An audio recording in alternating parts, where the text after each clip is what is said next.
tadi kalian sudah sarapan. Terus hari ini kita belajarnya apa saja, Bu? Yang pertama adalah menonton video. Yang kedua ada masalah. Kalian harus pecahkan masalahnya. Kemudian bagaimana cara memecahkannya? Kalian berpikir, berdiskusi dengan kelompok, lalu dipraktikkan, kemudian presentasi. Kira-kira bisa? Bisa. Oke. Coba. Nah, ini videonya. Coba sebelum video dimulai, Bu Bida mau lihat semangatnya. Sedia tepuk? Sedia. Tepuk semangat.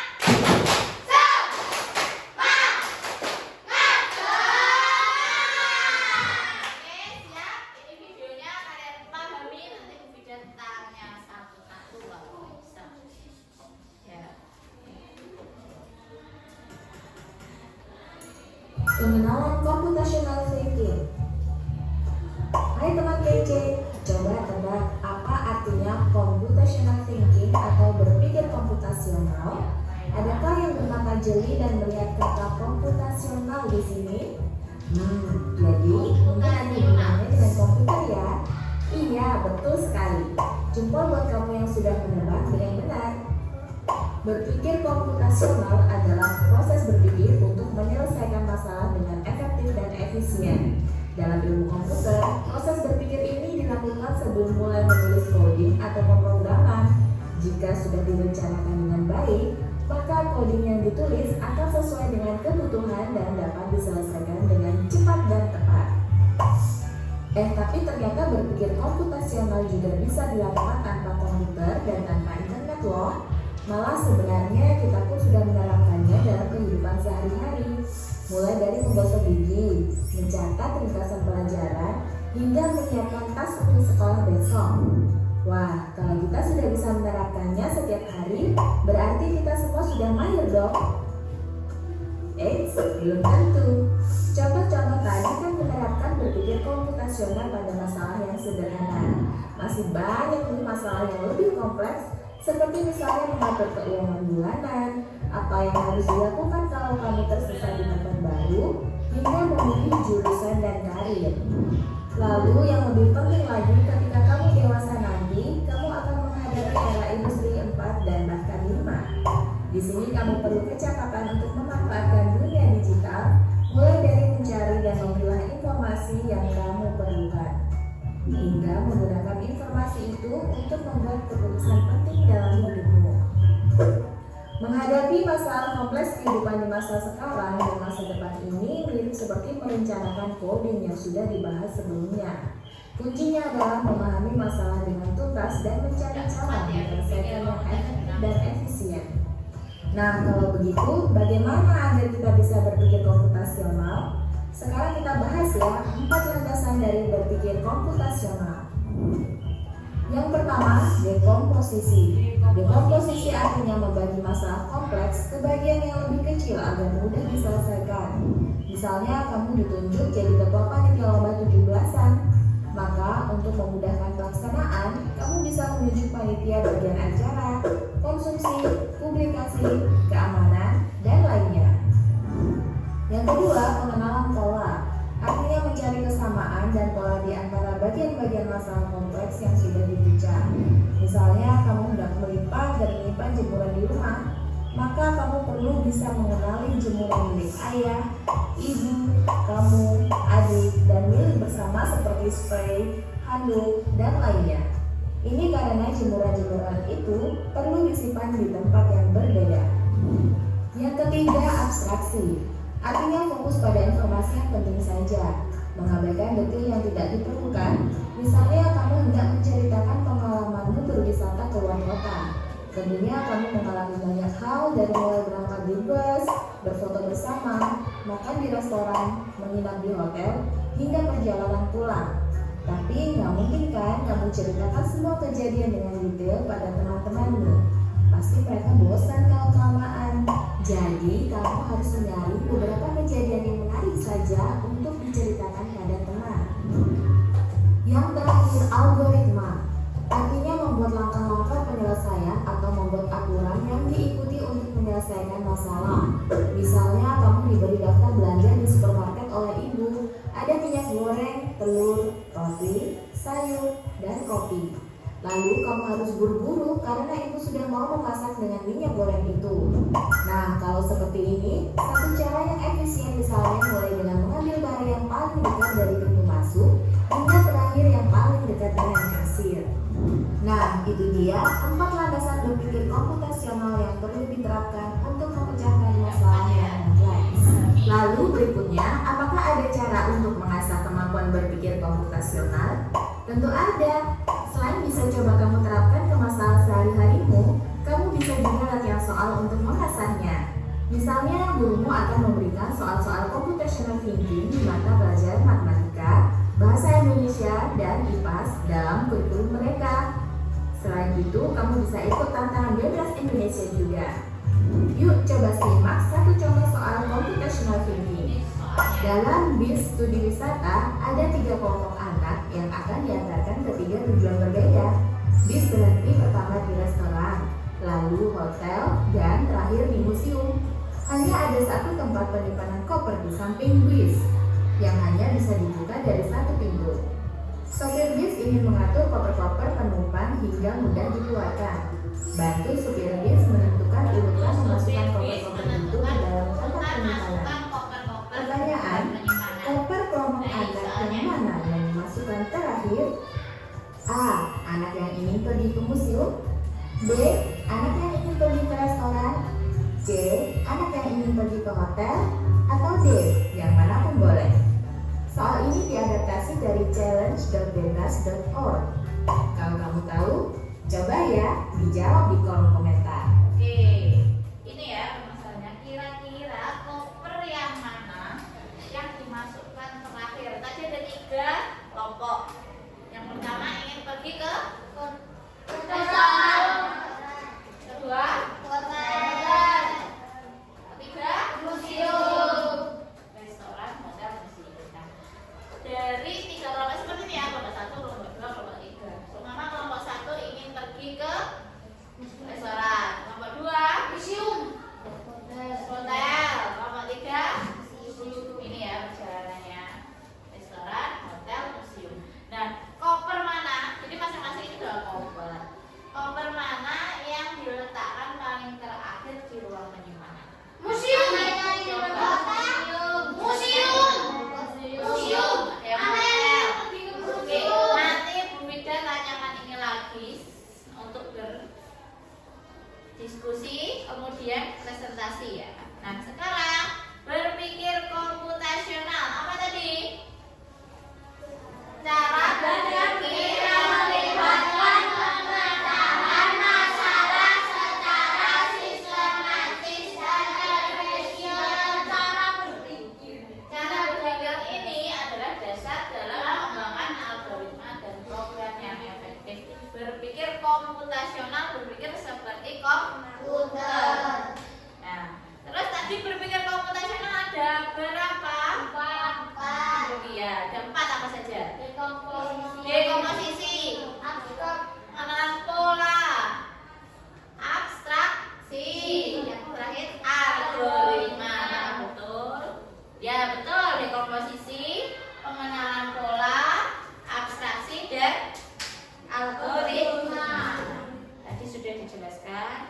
Nah, apa sih manfaatnya berpikir komputasional? Yang pertama, membantu menyederhanakan masalah yang kompleks dan membuatnya lebih mudah dikelola. Masalahnya besar sekali. Kalau kamu berpikir komputasional, kamu bisa menyederhanakan. Ya, dilihat depan. Yang kedua, membantu dalam membuat solusi yang efektif, efisien, dan dapat diterapkan secara luas. Contoh tadi ya, kalau sopir bisnya yang tujuan terakhir itu kopernya ditaruh yang pertama, kan kesulitan, bongkar lagi. Nah, berpikir komputasional berfungsi untuk memudahkan. Oke. Sekarang algoritma, karena hari ini kita belajar algoritma. Coba semuanya dibaca. Ya, algoritma adalah angkutan langkah-langkah yang logis dan sistematis untuk menyelesaikan suatu masalah. Pemrograman adalah proses mengimplementasikan algoritma dalam bahasa yang dimengerti komputer. Hari ini kita belajar algoritma dulu. Kalau sudah bisa bertahap-bertahap, baru algoritma ini dimasukkan dalam pemrograman. Ya, oke lanjut. Nah, algoritma ini tadi ya, rangkaian instruksi yang dirancang untuk menyelesaikan masalah atau mencapai tujuan tertentu. Ada langkah-langkahnya, ada instruksinya. Terus algoritma harus memiliki awal dan akhir yang jelas. Awalnya tadi apa, akhirnya apa, dan logis. Kemudian karakteristik algoritma yang baik yaitu yang efektif dan efisien. Harus mencapai tujuan. Kamu ingin apa? Kamu ingin masak nasi goreng tadi. Berarti tujuannya harus nasi gorengnya matang dan bisa dimakan. Nah, terus logis, algoritma harus masuk akal dan mudah diikuti. Yang mudah diikuti ini masuk akal, masukkan barang, masukkan apa, itu kan mudah dan bisa diikuti. Terus berakhir, algoritma harus memiliki akhir atau kesimpulan yang jelas. Sudah selesai apa belum perintahnya, instruksinya ya. Nah, ini contoh representasi algoritma. Yang pertama ada flowchart, diagram alur, kemudian penulisan algoritma dalam bentuk bahasa yang mendekati bahasa manusia, namun tetap mudah diubah ke dalam kode program.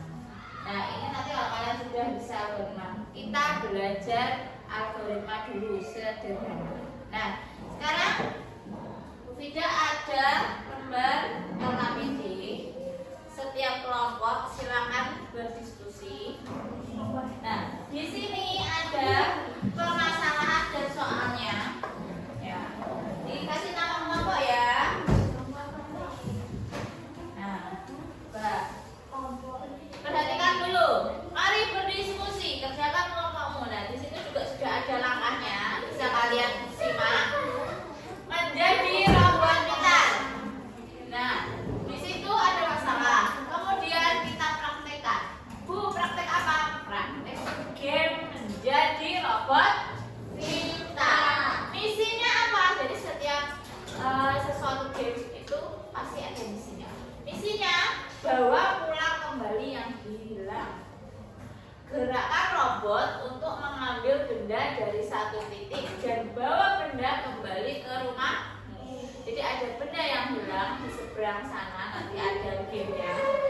Ambil dan bawa pulang kembali. Nah, langkah pertama, jawab pertanyaan di LKPD. Sudah bisa bagikan. Kemudian satu orang nanti sebagai robotnya. Kelompok satu siapa kelompoknya? Nah, ini ya kelompok satu, siapa robotnya? Mbak Ila. Kelompok dua, Mas Roman. Setuju Mas Roman robotnya? Oke. Kelompok tiga, Fikra. Mas Fikra untuk robotnya. Oke. Kemudian nanti kalian amati peta jalur yang akan dilewati robot. Nanti robotnya nggak bisa lihat. Robotnya ditutupin ya, ditutup. Kemudian tuliskan perintahnya yang akan kamu berikan kepada robot, simbol atau kalimat. So, Mama, maju ke depan, maju ke depan, ke samping kanan satu langkah, berarti ke samping kanan satu langkah. Tugas robot mendengarkan instruksi dari yang memberi perintah, yaitu programnya, ya, programmernya. 4. Bunyikan perintah, baru robot bergerak. Tidak mungkin robot bergerak sendiri, belum ada perintahnya. Paham? Nah, kalian mengisi LKPD-nya. Kalau mau simbol seperti ini simbolnya. Kalau panah 1 itu maju 1 langkah. Panah 2 maju 2 langkah. Panah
semuanya sudah memberi instruksi kepada robot dan ditulis simbol-simbolnya? Sudah. Sekarang robotnya nyalakan. Belum bisa, tidak bisa melihat ini. Kamu hanya, oh ya silakan. Robot, kamu itu robot pintar. Kamu berjalan sesuai perintah. Kelompok 1, siapa yang akan membacakan perintahnya? Mbak Rara. Kelompok 2 yang membacakan perintah? Mbak Ana. Kelompok 3 yang membaca perintah? Mbak Iva. Dengarkan suara dari programmer kalian masing-masing robotnya. Oke? Sekarang kita putar dulu robotnya. Stop. Oke, hitungan ketiga boleh langsung memberi perintah. Suaranya yang keras karena sampai sana. Oke, siap? Ya, jangan dulu. 1, 2, 3.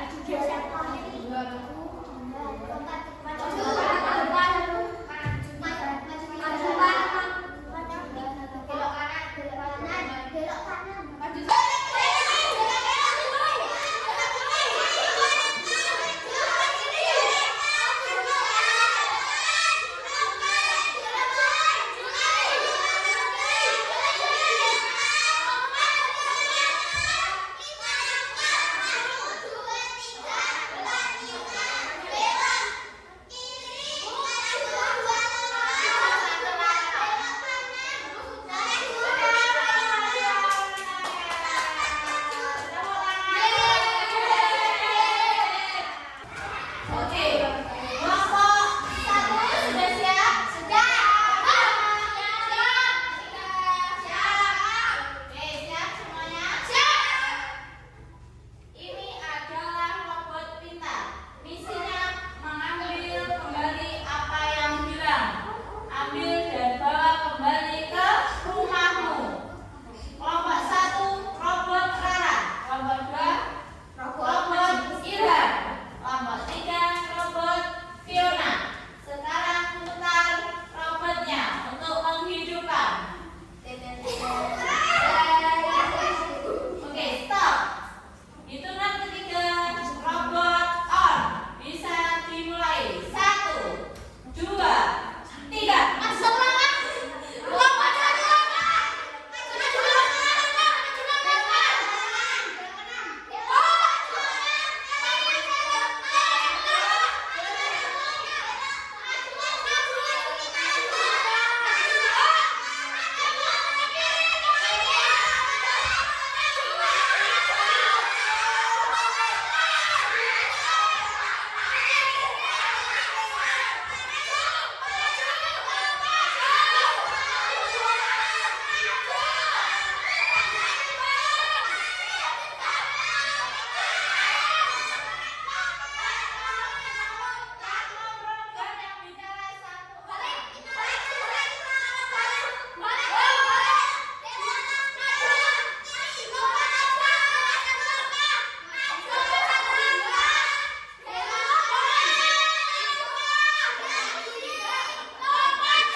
Ada robot yang berhasil mengambil dan membawa pulang. Ada robot yang tidak bisa mengambil dan membawa pulang. Saya tanya, kenapa kok tidak bisa robotnya? Karena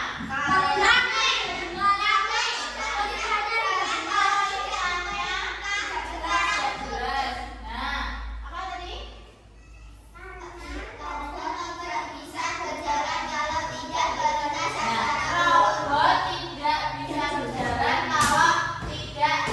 urut perintahnya, ya. Robot akan diam.